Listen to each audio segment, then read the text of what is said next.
So as you may know, unless you've been living under a rock, the last few months have been pretty exciting because we were getting a decent flow of new reveals, new information, new news, and etc. regarding Marvel Spider-Man 2. And the hype train has been real, literally. There was an actual hype train. But with that, for me, the hype has died down. And does that mean I'm not still super stoked and like excited for the game? Absolutely not. I'm beyond excited for this game. And like, to get my hands on it, do a playthrough, all that good stuff here on the channel. So make sure you're subscribed, stay tuned for that and all coverage on the game until it comes out. But with that, since the gameplay reveal and as well the recent story trailer, up until now I've had some hype blindness, if you will. Kind of like, how you have like nostalgia blindness for like, old stuff that you really liked when you were a kid. It's kind of like that, but like with hype, with new things. With that, I have realized there are certain things I don't like, or I've actually changed my opinion on as far as Marvel Spider-Man 2 goes, and just certain things. So we're going to be going over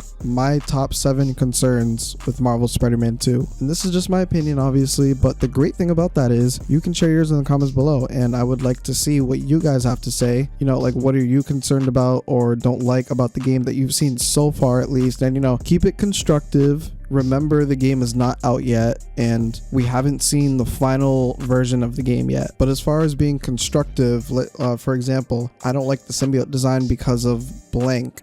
They should do this instead. Just, for example, because like if we say, oh, the symbiote design sucks with no reason, that won't get anything changed. Insomniac will likely just ignore that. But yeah, that was just an example. So let's dive in. Number 1, first thing I am kind of upset about is that it was confirmed we will not be getting a full dynamic day-night cycle. Yeah, this was confirmed in an interview with Multi-Platform. Not gonna lie, I missed this, which means you might have missed it as well. And if you did, I just did a video on everything we know so far about Marvel Spider-Man 2, maybe 2 days ago by the time this is up. So if you want to go check that out, top right corner. But in this interview, they talked to Insomniac, and Ryan Smith said the decision was made to maintain consistent and well-established lighting system that serves the narrative and storytelling goals of the adventure. Okay, so I totally understand and get that, you feel me? But like, what about after we finish the story? You know what I mean? So you're telling me we won't have a dynamic day-night cycle after we finish the first playthrough of the game, or New Game Plus, any of that stuff? If that's the case, that sucks. And it's weird because after you finish the first playthrough of Marvel Spider-Man 2018, you're able to change the time of day and as well the weather, I think, or I might be wrong on the weather part. Maybe that's Miles Morales, I don't know. Either way, the first story playthrough, you're able to change that stuff. So why wouldn't they incorporate it so that we're able to use it after the first story playthrough? I think we have been robbed, but it is what it is. I hope they change their mind on putting it in the game for after you complete the story, at least, unless this could just be like a surprise thing that they want to do or whatever, you know what I mean? See, I really don't buy the whole narrative storytelling reason, because after you complete the story, there's no correlation. So I don't see why that's not something we can get after you complete the story. They said they're doing this in service of the story, and that's fine, but like, what does servicing the story have to do with after you complete the story? You know what I mean? There's no story to service because it fucking ended. Second one.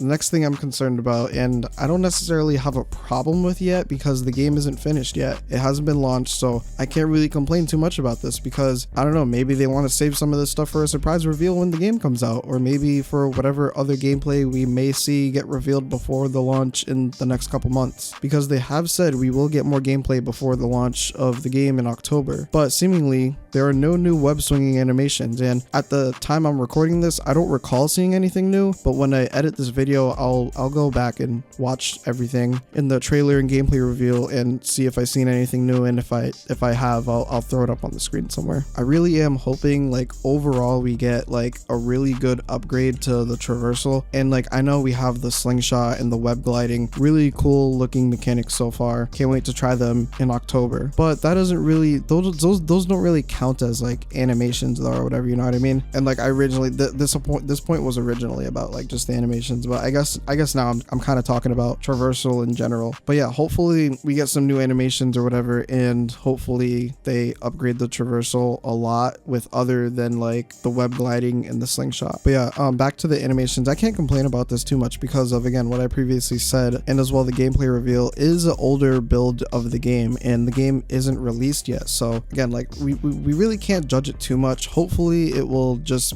be maybe like some older animations with new ones on top top of that, but I hope there's like a really decent amount of new ones so that we don't see the old ones as often, if that makes sense. What I'm really hoping is overall the web swinging isn't going to be just like Miles Morales web swinging with new animations. And don't get me wrong, Miles Morales web swinging is literally the best web swinging system we've ever had in a Spider-Man game, for sure. I think at least, but I want more than that, you know, like this is the proper sequel to the original game. For me, the thing is, like, I want more control of what I'm doing while I'm swinging and shit like that. Like, while you're able to swing, you can aim in. Why can't we shoot webs while we're swinging? Like in that cutscene of the first game when Spider-Man pulls up to Kingpin's tower and meets up with Yuri, and then he's web swinging and like shooting webs while he's swinging at enemies or whatever. Or again, stuff we see in cutscenes. I want to be able to do that myself, free roaming in the game. You know what I mean? Another concern I have is Kraven's army of hunters. Will these be the only people we'll be fighting other than common thugs? Because that's probably going to be in the game, common thugs. That's a pretty educated guess to have. But yeah, will they be the only army we'll be fighting? Because like that would obviously suck. Like in Marvel Spider-Man 2018, we had common thugs, we had demons, we had sable guys, we had prisoners. Then the DLC, we had different kinds of thugs, like mafia guys, then mafia guys with sable equipment, and then I forgot what else.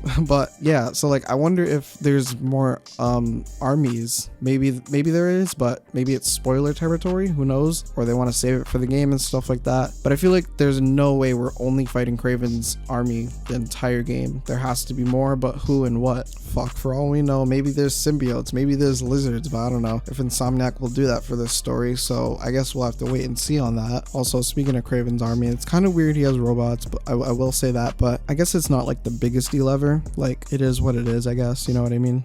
Okay, so now let's talk about the symbiote, and we are talking about just symbiote Peter specifically and the suit in general. We'll talk about Venom later, but I've made it pretty clear I do not like Insomniac symbiote suit. It honestly would be a so much better suit if it did not have these extra lines that make it look like armor, and seemingly they're sticking with this design, which sucks because, like, I don't know, man, I just think it's a disservice to the symbiote if you're gonna do some shit like that. I know they want to make it their distinct suit or whatever, that's totally fine, but in my opinion, this ain't it. Other people are complaining about the texture and alien look when realistically that's completely fine. It's the armor look that's the problem with the suit. The flesh texture, no one really cares about that shit. The avocado texture, no one really cares about that shit. But I will say, the bottom half of the suit looks really odd. There's just too many lines and shit. Like, the costume needs to flow as if it's alive and shit, because it is alive, you know? It's the symbiote. It looks too stiff and like kind of put together when the symbiote isn't stiff nor put together, if that makes sense. 5. Another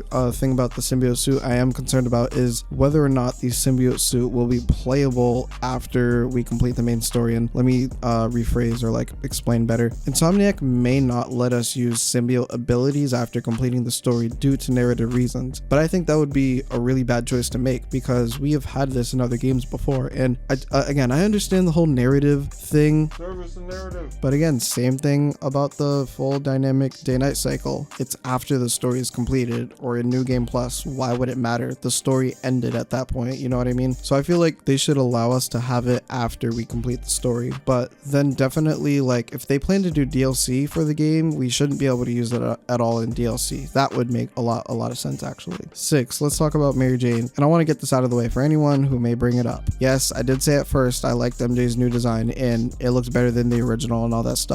I am going to go back on some of that, not all of it. I think MJ's new hairstyle with it being down looks great, amazing, but her face is slightly different than the original face model, and I don't think it's really that hard to tell. And I mean, like, she's still attractive, but not gonna lie, not as attractive as the original face model. And I did say the original face model could have been more attractive. It still can be, but I feel like the first one is better than the current one we have now. And I've changed my mind on this because at first it was like the hype of seeing everything and shit like that, but now that's died down and I'm getting kind of critical about the game and thinking of like, what do I actually not like, or what am I concerned about, or I don't know, like now, like, I realize the face model looks different. It's weird. It's the same shit we had with Peter when they changed the entire face. Only thing is the new face isn't drastically different. Like, they didn't change actors, but they definitely made some different changes to the face itself, and she looks a lot older than both of them also, which I don't really like. I wish, you know, they looked all in the same age group at least. Hey Pete, there's nothing wrong with them cougars, man. Fuck it, go for it. Nah, but for real though, like Miles and Pete look so young and she looks older. It's a bit odd with like the dynamic of all three of them, I think at least. Now 7, moving on to Venom. My only concerns with Venom are like who it is, and I'm going to say I don't necessarily doubt Insomniac's abilities to tell a good story, but I will say there has not been a Venom story as iconic as an Eddie Brock one, and I'm just hoping it's Eddie, because I feel like if it doesn't end up being Eddie, and on top of that they fucked the story up because Venom wasn't Eddie, that will be a disservice to the character of Venom. But that's just my take on it, because it's like you can do an original story with Eddie and Venom. It's not like that's not possible, but to change an entire core aspect of the character is kind of insane, and it's like a gamble. Like just take for example Ultimate Spider-Man with Harry as Venom. That didn't work out too well, but then again Ultimate Spider-Man had its ups and it had its downs, and we are comparing Ultimate Spider-Man writing to Insomniac writing, so I mean,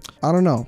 We'll see what happens, I guess, you know what I mean? But yeah, those are my concerns with Marvel Spider-Man 2. What concerns do you have regarding the game? Make sure to comment your opinion down below so I can discuss all of that with you in the comment section. Thank you for taking time out of your day to click on this video. If you are new to the channel, I cover Spider-Man related scoops, rumors, leaks, confirmations for the games, movies, TV shows, and I try to upload as much as I can. So if any of that interests you, hit the subscribe button. We're on the road to 4,000 subscribers. If you want more of this type of content, leave a like on the video. Don't forget to check out my latest video on the left if you haven't already. I hope you ever had a good day and that you enjoyed the video. Until next time.